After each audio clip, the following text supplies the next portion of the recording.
Okay.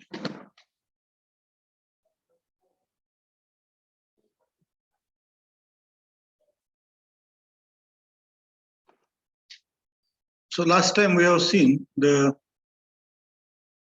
stability factor for emitter bias method.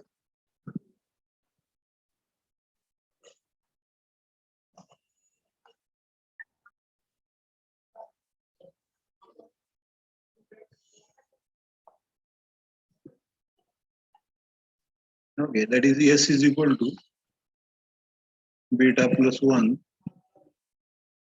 divided by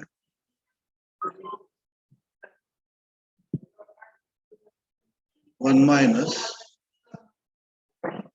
beta, sorry, one plus beta RE upon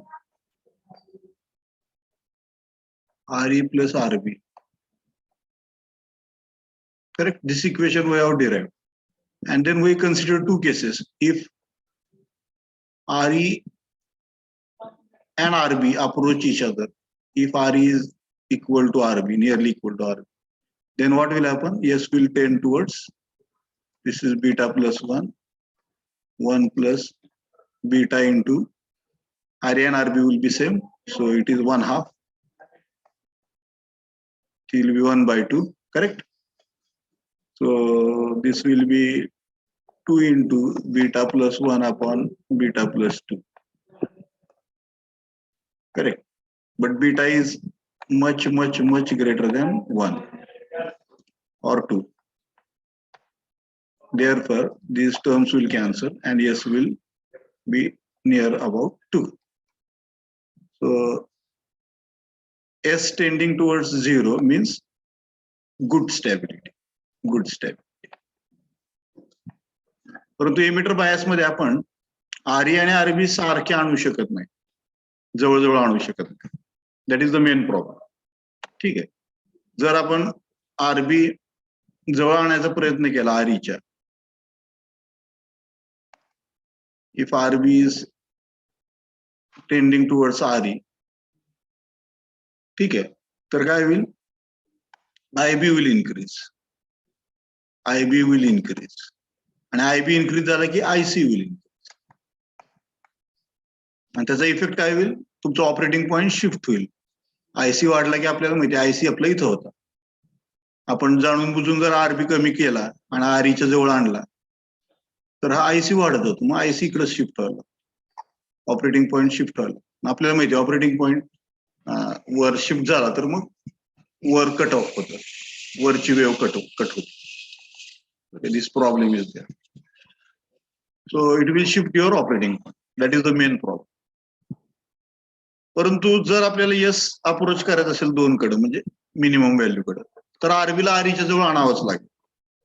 परंतु या मेथडनं नाही, तर त्यासाठी दुसरी मेथड आहे, another method that is called as voltage divider bias. याच्या सहाय्यानं आपण आयबी वर काही इफेक्ट न होता आरबी अप्रोचिंग आरई असं करू शकतो, voltage divider bias. Okay, this is the last method in this chapter. आता या मेथड मध्ये काय करतो आपण? तर हा आरई तर आहेच इथं, करेक्ट. आरसी पण आहेच इथं, आरसी पण आहे. हे प्लस व्हीसी, हे आरई ग्राउंड लागेल. इथं आपण आरबी जोडलेला होता, ठीक आहे, असा. असा आरबी जोडलेला. त्याच्याऐवजी आता मी हे डिव्हायडर टाकतो आणि हे इथे जोड. याला R1 आणि R2. तुम्ही म्हणता ह्याचा काय इफेक्ट होईल? हा R2 जर नसता टाकला तरी आरबी सारखं काम केलं असतं R1. पण तो R2 टाकल्यामुळे काय होईल? R1 is at least greater than or equal to 10 times R2 अशी व्हॅल्यू आपण टाकली. R1 ची व्हॅल्यू 10 पटीनं जास्त आहे कमीत कमी R2 पेक्षा. ठीक आहे. याचा अर्थ हा जो करंट आहे तो असा फ्लो व्हायला लागला त्याच्यामधून. हा करंट मिली एम्पियर मध्ये. This current I flowing in R1 and R2 is milli ampere. याच्यातला काही करंट इकडे फ्लो होतो, दॅट इज IB. हा IB म्हणतो. बट आपल्याला माहिती आहे IB हा मायक्रो एम्पियर मध्ये. IB करंट हा मायक्रो एम्पियर मध्ये.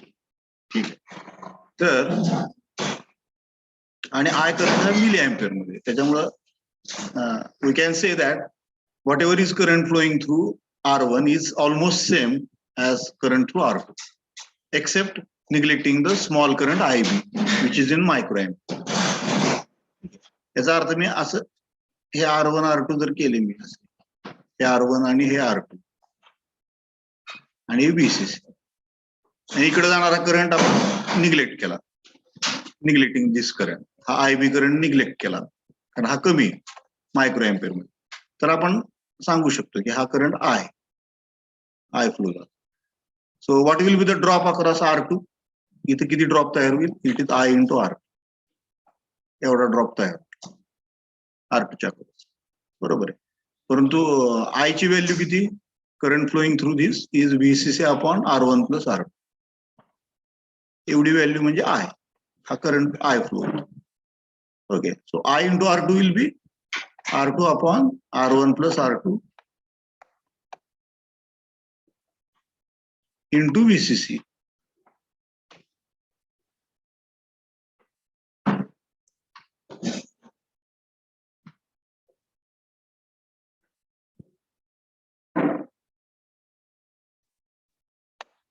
Into VCC.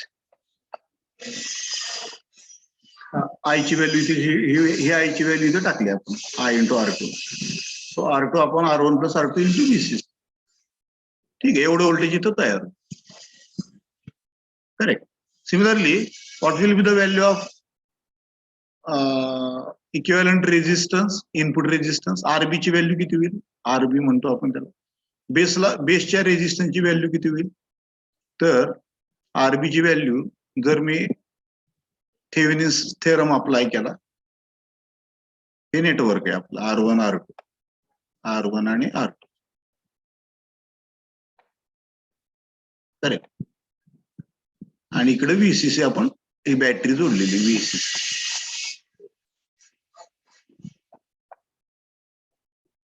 ठीक आहे. आता मला इथला रेजिस्टन्स काढायचा की या बाजू इकडे किती रेजिस्टन्स दिसतो. तर आपण काय करतो थेवेनिन्स थेरम मध्ये? पॉवर सप्लायला ग्राउंड करतो, म्हणजे पॉवर सप्लाय शॉर्ट करतो. या पॉवर सप्लायला जर मी शॉर्ट केला असं खाली जोडलं तर काय होईल? R1 आणि R2 पॅरलल मध्ये येतो. हा R1 येईल इकडे आणि हा R2 येईल. हे दोन्ही पॅरलल मध्ये, हे पण ग्राउंडला कनेक्ट आणि हे पण ग्राउंड. हे दोन जर पॅरलल मध्ये आले तर इक्विव्हॅलंट रेजिस्टन्स किती होईल? 1 upon R1, 1 upon R is equal to parallel म्हटले की 1 upon R1 plus 1 upon R. Correct. So R is equal to R1 R2 upon R1 plus R. R1 R2 upon R1 plus R. हा equivalent resistance, sorry R2, हा equivalent resistance तयार होतो. हा base resistance म्हणून काम करतो इथं voltage divider bias. Correct. So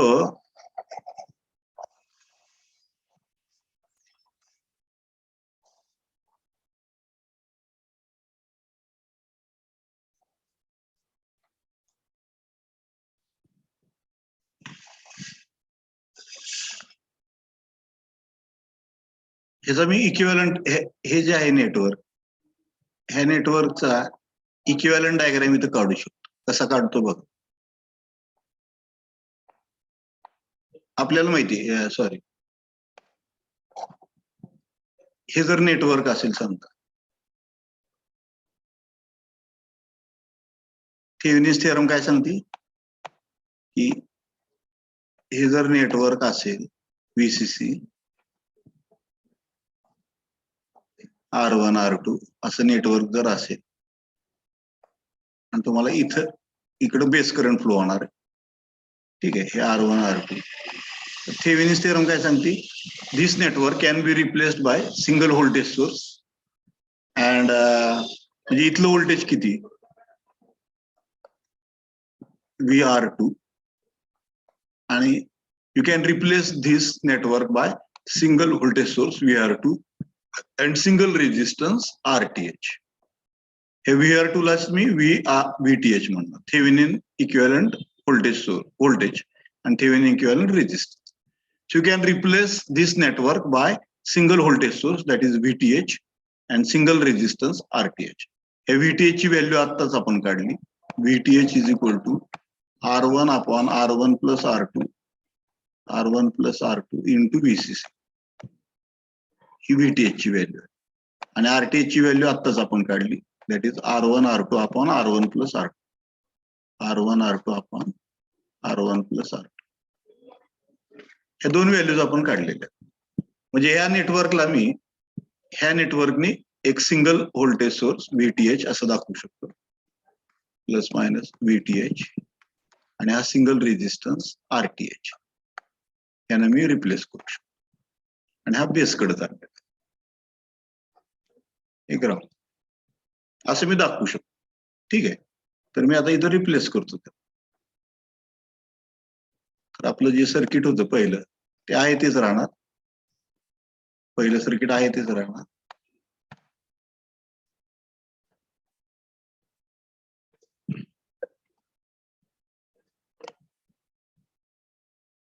इथं एमिटर रेजिस्टन्स आहेच आहे RE, इकडं RC आणि power supply VCC plus VCC हा आहेच आहे. फक्त इथं काय करणार मी, इथे एक रेजिस्टन्स दाखवणार, त्याला म्हणणार RTH, आणि इथे एक व्होल्टेज सोर्स दाखवणार, त्याला म्हणणार VTH. आत्ताच मी सांगितलं VTH म्हणजेच पूर्वीचं R1 upon R2, R1 plus R2 into VCC, हे म्हणजे VTH, आणि RTH म्हणजेच R1 R2 upon R1 plus R2, parallel combination, R1 R2 upon R1 plus R2, हे लक्षात ठेवा. आता याच्यावरून आपण किरचॉफ्स व्होल्टेज लॉ ह्या लूपला अप्लाय करू शकतो. ह्या लूपला ह्याच्यातनं वाहणारा करंट किती, IB करंट फ्लो होतो. इथलं व्होल्टेज किती, इथून ते इथलं हे बेस आहे, हा एमिटर आहे, त्याला VBE म्हणायचं, बेस एमिटर व्होल्टेज VBE. त्यानंतर इकडे वाहणारा करंट काय, IE, ठीक आहे. तर मी आता थेवेनिन्स किरचॉफ्स लॉ लावू शकतो, VTH is equal to IB into RTH, IB into RTH plus VBE plus VBE plus IE into RE plus IE into RE. करेक्ट, बरोबर. आपल्याला माहिती आहे IE is nearly equal to IC, IE is nearly equal to IC. कशामुळं, because IE is equal to IB plus IC and IB is much less than IC. Therefore, IE is nearly equal to IC. असं लिहू शकतो, correct. मग IE जर nearly equal to IC असेल तर आपण ह्या ब्रॅकेटला काय करू शकतो, ही जी टर्म आहे इथं IE रिप्लेस बाय IC करू शकतो. So IB into RTH plus VBE plus IC into RE असं लिहू शकतो. करेक्ट. आता ही टर्म डाव्या बाजूला ठेवतो मी. IB into RTH is equal to VTH minus VBE minus IC into R.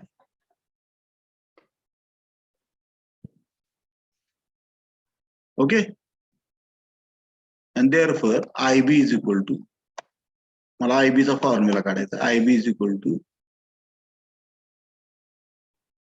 1/RTH in bracket VTH minus VBE minus IC into R.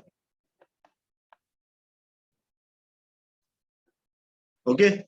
Therefore, आता differentiating it with respect to IC, DIB by DIC, DIB by DIC is equal to किती येणार? 1/RTH. हे तर कॉन्स्टंटच आहे, त्यामुळे बाहेर काढलेलं आहे.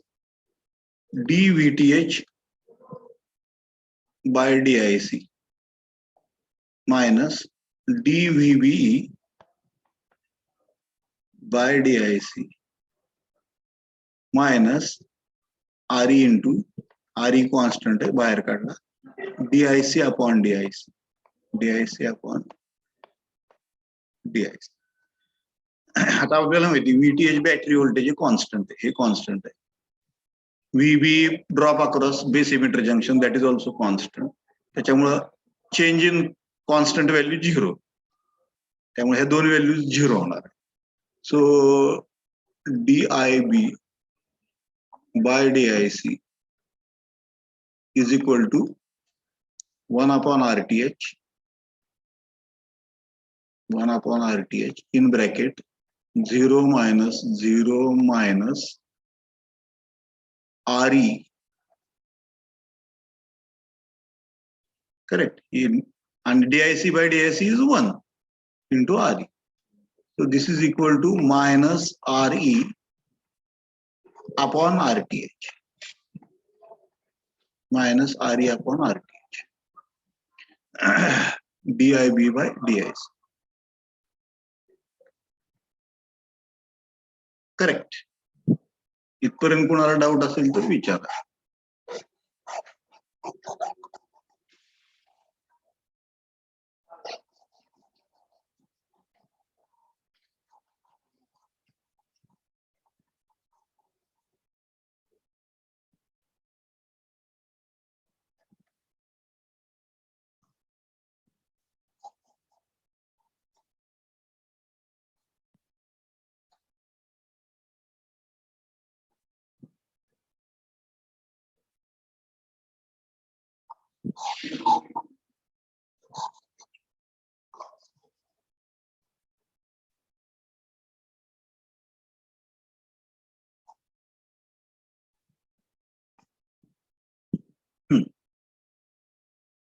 तसं आपल्याला एस चा फॉर्म्युला माहिती. S is equal to beta plus 1 minus beta DIB by DIC. हा पण फॉर्म्युला आपण जनरल फॉर्म्युला काढलेलाच आहे. हा फॉर्म्युला सगळ्याला माहिती. इथं आपण DIB बाय DIC ची व्हॅल्यू काय टाकणार आहे? Minus RE upon RTH. So S will be equal to काय येणार? Beta plus 1 upon 1 minus beta in bracket minus RE upon RTH. Correct. So this is equal to, हे minus minus plus होईल. This is beta plus 1 upon 1 plus beta in bracket RE upon RTH. RE upon RTH. अशी value आपल्याला S ची मिळेल. आता मगाशी आपण जे अझम्पशन केलं होतं की RTH म्हणजेच काय? RTH is R2 upon R1 plus R2 into BCC. Correct. If R2 is much smaller than R1. मगाशी आपण ऍझम्पशन केलं होतं R1 is greater than or equal to 10 times R2. असं जर ऍझम्पशन आपण केलं, ठीक आहे. सॉरी, हे नाही, हे VTH ची व्हॅल्यू, सॉरी. RTH ची व्हॅल्यू किती? R1 R2 upon R1 plus R2. R1 R2 upon R1 plus R2. जर हे R1 greater than or equal to 10 times R2 असेल, तर R1 च्या ठिकाणी आपण काय सांगणार? 10 टाइम्स R2 टाकणार. सो 10 टाइम्स R2 स्क्वेअर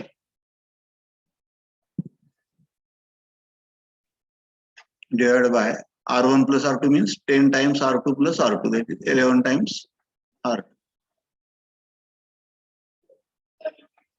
10 आणि 11 जवळजवळच आहे, म्हणजे आपण म्हणू शकतो की RTH इज नियरली R2.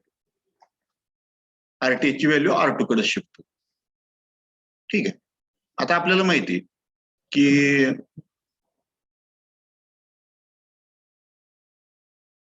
आता RTH ची व्हॅल्यू खाली आली, कारण R1 हा R2 पेक्षा 10 पटीनं मोठा आहे. याचा अर्थ R2 ची व्हॅल्यू खूप खाली आली. किती खाली आली? ठीक आहे. तर it is approaching, RTH is approaching RE. RE ला अप्रोच करायला लागली ती व्हॅल्यू. आणि आपल्याला माहिती आहे RTH आणि RE जर अप्रोच करायला लागले, then RE upon RTH will cancel. They will cancel and S will become 1. S ची व्हॅल्यू 1 कडे शिफ्ट झाली. याचा अर्थ स्टॅबिलिटी फॅक्टर आपल्याला चांगला मिळाला. जेवढी कमी व्हॅल्यू S ची तेवढा स्टॅबिलिटी फॅक्टर चांगला, किंवा त्या बायसिंग नेटवर्कची स्टॅबिलिटी चांगली, असं आपण म्हणू शकतो. कुणाला काही प्रॉब्लेम याच्यात? ताकबाते,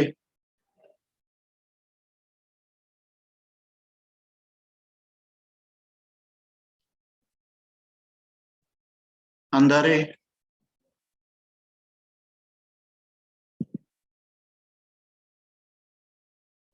नलवडे,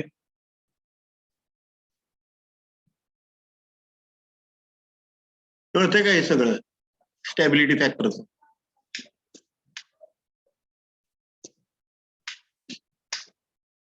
नलवडे,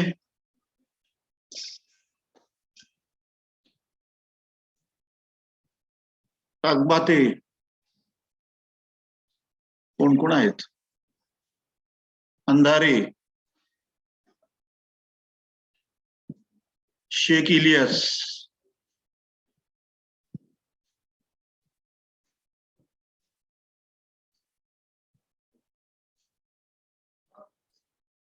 आहेत का सगळे?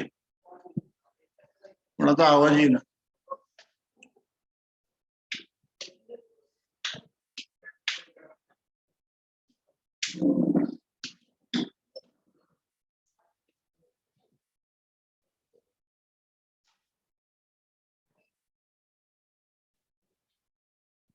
क्षीरसागर, सोनाली क्षीरसागर,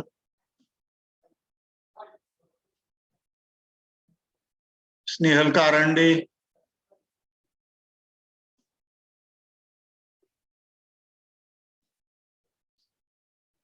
मेघा अंधारे, अणबुले.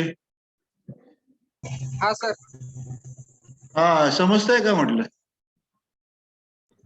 हो सर. हा, ठीक आहे. हे व्होल्टेज डिवायडर बायस आपण बघितली method. Okay, so best biasing method, best transistor biasing method,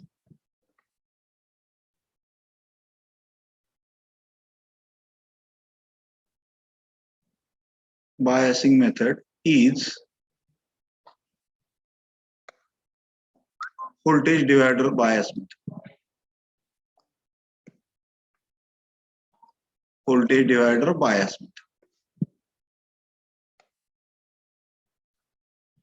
कशामुळं? तर बेस बायस मध्ये काय होतं बेस बायस मेथड मध्ये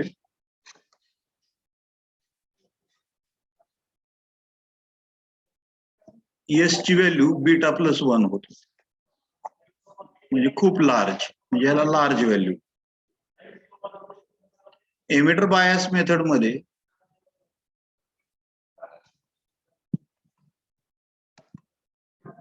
एस ची value beta plus 1 upon 1 plus beta into R E upon R E plus R B अशी येत होती.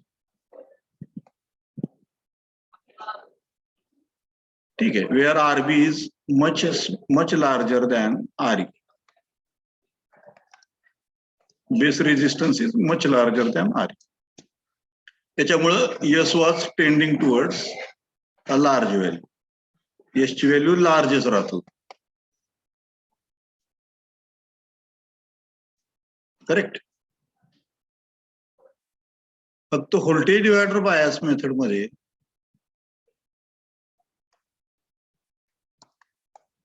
एस ची व्हॅल्यू टेंडिंग टुवर्ड्स 1, एकच्या बाजूला सरकत होती, म्हणजे मिनिमम व्हॅल्यू. आणि आपल्याला माहिती एस ची व्हॅल्यू जेवढी मिनिमम तेवढी स्टॅबिलिटी जास्त. उलट येतं, बरोबर आहे. एस ची व्हॅल्यू मॅक्झिमम म्हणजे पुअर स्टॅबिलिटी, आणि एस ची व्हॅल्यू मिनिमम म्हणजे बेस्ट स्टॅबिलिटी और maximum stability you can say. तर व्होल्टेज डिवायडर बायस मेथड ही सर्वात चांगली मेथड आहे बायसिंगची, ज्याच्यामुळे आपल्याला स्टॅबिलिटी फॅक्टर 1च्या जवळपास, म्हणजे अगदी मिनिमम कडे गेलेलं दिसतं. ठीक आहे. बाकीच्या सर्व मेथड्स ह्या व्होल्टेज डिवायडर पेक्षा जरा कमी चांगली म्हटलं तर एमिटर बायस, आणि सगळ्यात worst method is base bias. Worst method जिथं स्टॅबिलिटी फॅक्टर खूप मोठा राहतो, 100-200 असा राहतो. आणि एमिटर बायस मेथड मध्ये स्टॅबिलिटी फॅक्टर थोडासा कमी होतो, 50-60च्या दरम्यान येतो, परंतु तरी सुद्धा तो जास्तच आहे. आणि व्होल्टेज डिवायडर बायसच्या बाबतीत मात्र स्टॅबिलिटी फॅक्टर 1 कडे येतो, म्हणजे 5 पेक्षा खाली येतो. 5च्या खाली आलं की आपण म्हणतो बेस्ट स्टॅबिलिटी.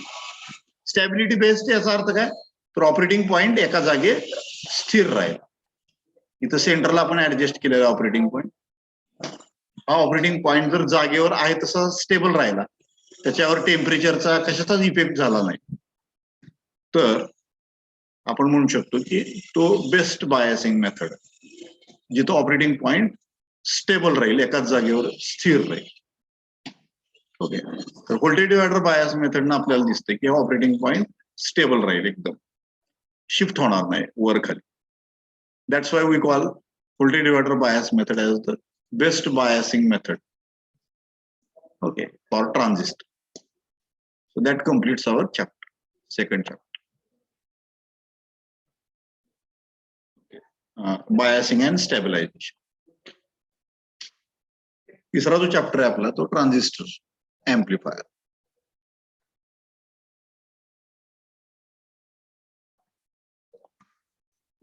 Transistor amplifier.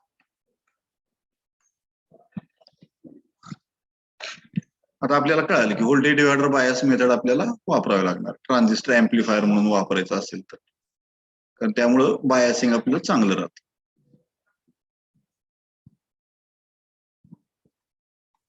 फक्त आपण याच्यात ऍड काय करणार आता,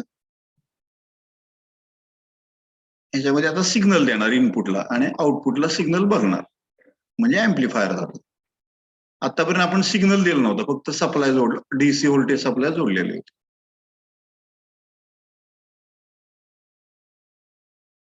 इथं आपण R1 R2 जोडणार.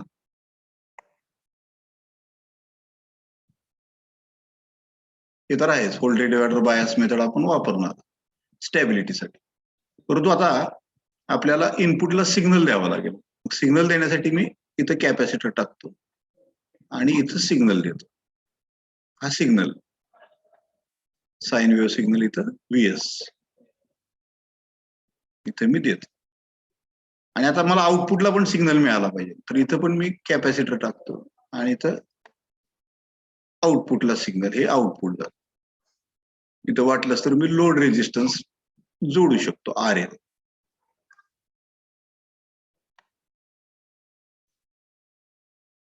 हा झाला transistor amplifier, common emitter configuration, कारण एमिटर आपण कॉमन केलेलं. ठीक आहे,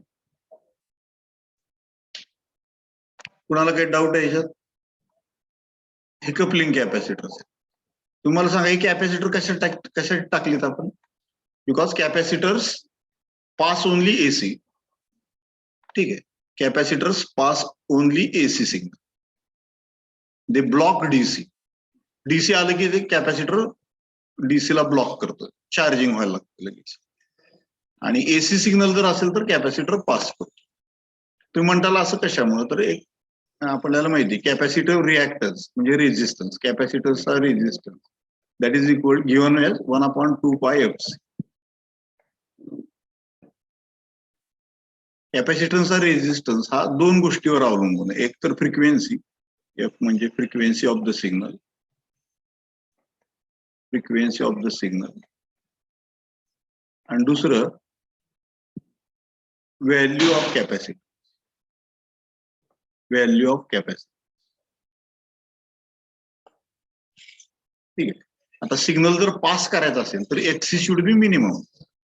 एक्सी जेवढा कमी असेल टेंडिंग टुवर्ड 0 तेवढा सिग्नल कॅपॅसिटन्स मधून पास होईल. Okay, capacitance will pass the signal. जेवढा एक्सी 0 कडे जाईल म्हणजे मिनिमम व्हॅल्यू कडे जाईल तेवढा सिग्नल पास होईल कॅपॅसिटन्स. एक्सी म्हणजे रिॲक्टन्स, रिॲक्टन्स म्हणजे रेझिस्टन्स, कॅपॅसिटन्सचा रेझिस्टन्स. तर कॅपॅसिटन्सचा रेझिस्टन्स हा दोन गोष्टींवर अवलंबून आहे. एक तर तुमच्या सिग्नलची फ्रिक्वेन्सी किती आणि दुसरं कॅपॅसिटन्सची व्हॅल्यू किती.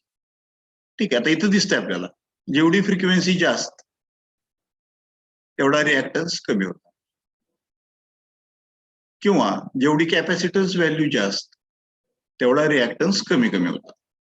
ठीक आहे, तर सिग्नल पास करण्यासाठी दोन गोष्टी आपण कंट्रोल करू शकतो, एक तर फ्रिक्वेन्सी नाहीतर दुसरी कॅपॅसिटन्स व्हॅल्यू. ठीक आहे, कॅपॅसिटन्स व्हॅल्यू आपण लार्ज ठेवली, सी ची व्हॅल्यू लार्ज ठेवली तर आपल्याला माहिती सी जर लार्ज ठेवला म्हणजे जास्त व्हॅल्यू ठेवली तर एक्सी कमी होतो. ठीक आहे, तर आपण C1 आणि C2 ची व्हॅल्यू आपण लार्ज ठेवणार आहे, आणि त्या लार्ज ठेवल्यामुळं कॅपॅसिटन्सचा रिॲक्टन्स एसी सिग्नलसाठी कमी होतो आणि मग ते एसी सिग्नल्स पास करतो, अलाउ करतो. लक्षात? So this is the basic idea why C1 and C2 are used. जर मी फ्रिक्वेन्सी 0 केली म्हणजे डीसी सिग्नल, ह्याला डीसी म्हणायचं. डीसी मध्ये आपल्याला माहिती व्होल्टेज कॉन्स्टंट राहतं with respect to time, voltage is constant. आणि एसी मध्ये व्होल्टेज चेंज होत असतं continue with respect to time. ठीक आहे, इथं फ्रिक्वेन्सी आहे, इथं फ्रिक्वेन्सीज नाही, फ्रिक्वेन्सी 0 कारण डीसी झालं. फ्रिक्वेन्सी जर 0 झाली तर आपल्याला माहिती एक्सी विल टेंड टुवर्ड्स इन्फिनिटी, कॅपॅसिटन्सचा रिॲक्टन्स इन्फिनिटीकडे, म्हणजे कॅपॅसिटन्सचा रेझिस्टन्स इन्फानाइट होतो. कॅपॅसिटन्सचा रेझिस्टन्स जर इन्फानाइट झाला तर सिग्नल पास होईल का? नाही, डीसी व्होल्टेज पास होऊ शकत नाही कारण रेझिस्टन्स मॅक्झिमम कडे गेला, इन्फिनिटीकडे. ठीक आहे, मग कॅपॅसिटन्स कधी पास करतो? जर एफ इज लार्ज, एफ ची व्हॅल्यू जर लार्ज कडे गेली तर मग कॅपॅसिटन्स आपल्याला इथं दिसतच आहे, एफ जसं आपण मॅक्झिमम कडे नेतो तसं एक्सी कमी कमी कमी व्हायला लागतो. एक्सी कमी झाला म्हणजे रेझिस्टन्स कमी झाला, रेझिस्टन्स कमी झाला म्हणजे सिग्नल पास व्हायला लागला त्याच्यात कॅपॅसिटन्स.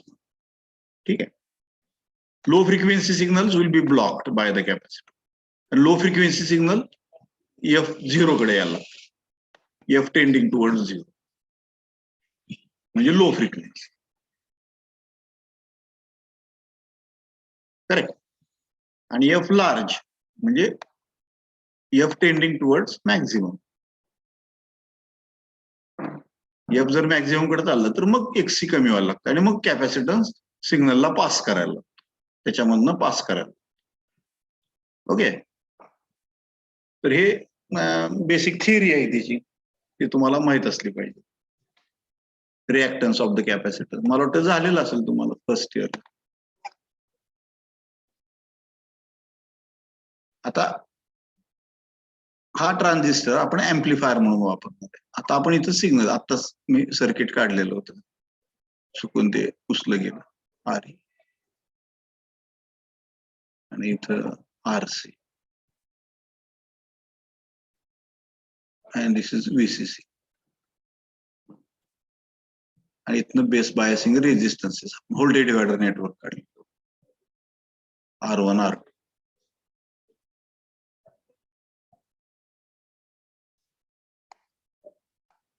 हे सगळं बायसिंग नेटवर्क झालं इथपर्यंत. R1 R2 RC RE हे सगळे बायसिंग कॉम्पोनंट झाले. ठीक आहे. R1 R2 वरनं ह्याच्यातनं किती करंट फ्लो होईल ह्याच्यावरनं आरबीची RTH ची व्हॅल्यू कंट्रोल होईल. ओके. आरबी म्हणजेच RTH इथं, आणि RTH म्हणजेच R1 R2 upon R1 plus R2. R1 R2 upon R1 plus R2.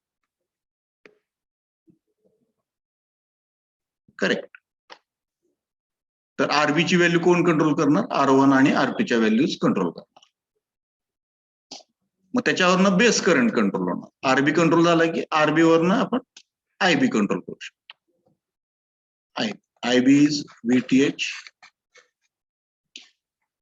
Upon RTH approximate. ठीक आहे. RTH म्हणजेच आरबी. आरबी वरनं आपण आयबी कंट्रोल करू शकतो. ठीक आहे. ही आयबीची व्हॅल्यू कंट्रोल झाली. आयबी कंट्रोल झाला की आयसी कंट्रोल झाला, कलेक्टर करंट कंट्रोल झाला. कारण IC is equal to beta times IB. आणि बीटा हा कॉन्स्टंट आहे, करंट गेन आहे, इज अ कॉन्स्टंट. त्याच्यामुळे IC is directly proportional to IB. IB control केला की आयसी कंट्रोल होतो नॅचरल. आणि IB plus IC is I. IB plus IC is I. IB control झाला की आयसी कंट्रोल झाला की आई कंट्रोल झाला. ह्याच्यातनं वाहणारा करंट पण कंट्रोल झाला, आयई एमिटर मधनं वाहणारा. येते लक्षात? तर आपण आयबी असा कंट्रोल करू शकतो की हा ऑपरेटिंग पॉइंट, ही आपली लोड लाईन आहे, आपल्याला माहिती आहे आयसी मॅक्स आहे, हे व्हीसीसी आहे, ही व्हीसीई ऍक्सिस आहे,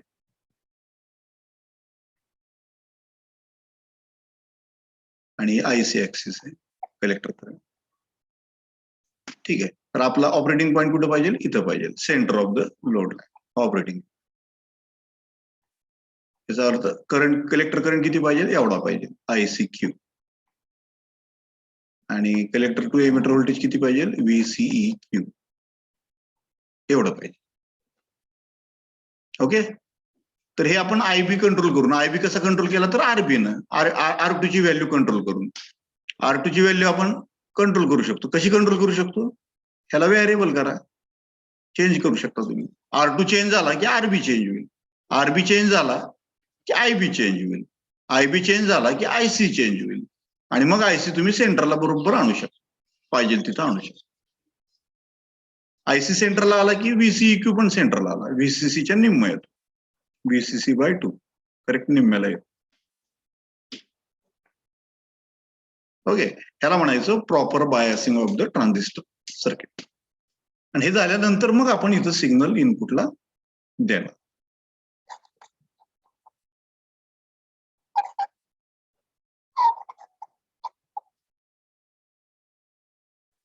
मग आपण इथे इनपुट